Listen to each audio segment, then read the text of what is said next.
환경부가 20일째 계속되고 있는 붉은 수돗물 사태의 원인을 조사해 발표했습니다.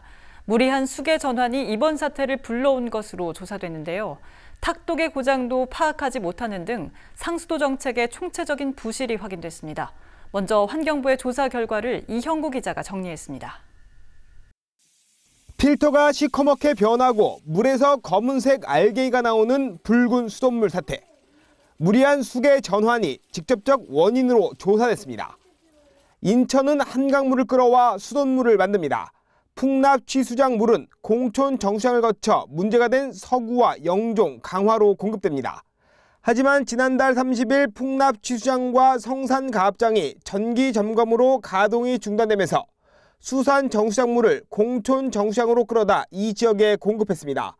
문제는 수계 전환 때 평소보다 많은 물을 공급했고 방향이 바뀐 물이 2배 이상의 속도로 흘렀습니다.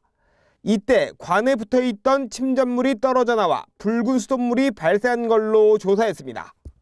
역방향으로 유량을 2배 정도 증가시켜서 유속이 2배 정도 증가했음에도 불구하고 그런 대비가 좀 부족했고, 그래서 관벽에 부착된 물때가 떨어져서 바닥 침전물과 함께 공급되는 북항 분기점 정수 탁도는 한때 0.6 NTU로 먹는 물 수질 기준인 0.5 NTU를 초과했습니다.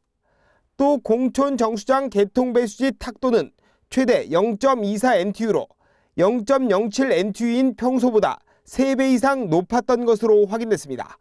하지만 어이없게도 탁독에는 고장난 상태였습니다. 정수지 탁도가 기준 이하로 유지된 것으로 인천시에서는 판단을 하고, 또한 이제 정수지 및 흡수정의 수질은 이상이 없는 것으로 생각을 했습니다만, 저희들이 조사한 결과에 따르면 탁도계가 정수지에서 고장이 있어서 정확한 탁도 측정이 이루어지지 않은 것으로 붉은 수돗물은 먹는 물로 부적합하다는 의견도 나왔습니다. 필터 성분 분석 결과를 보면 미사용 필터는 알루미늄과 기타 성분으로 구성되어 있습니다. 하지만 오염된 필터에선 망간과 철이 검출됐습니다. 이는 수도관 침전물과 물때의 동일 성분인데 필터 착색의 원인으로 지목됐습니다. 전문가들은 빨래나 설거지 등 생활용수로 사용하는 건 가능하다고 판단했습니다. 정수기나 필터로 한번 거른 물은 음용이 가능하다고 판단하고 있습니다만, 일정 시간이 소요되면 쉽게 지금 변색되는 현상이 여전히 있습니다. 그래서 이런 경우에는 수질 기준을 단순히 만족한다고 하더라도 음용을 권장하는 것은 타당하지 않다는 게 전문가들의 의견입니다. 수돗물은 빠르면 이달 안에 정상화될 걸로 내다봤습니다. 또한 6월 22일부터는 급수구역별 민원 발생 등을 고려해서 배수 순서를 결정하고, 늦어도 6월 29일까지는 완료하는 것을 목표로 추진해 나가고자 합니다. 환경부는 수질 분석 장비와 급수차를 계속해서 지원하기로 했습니다.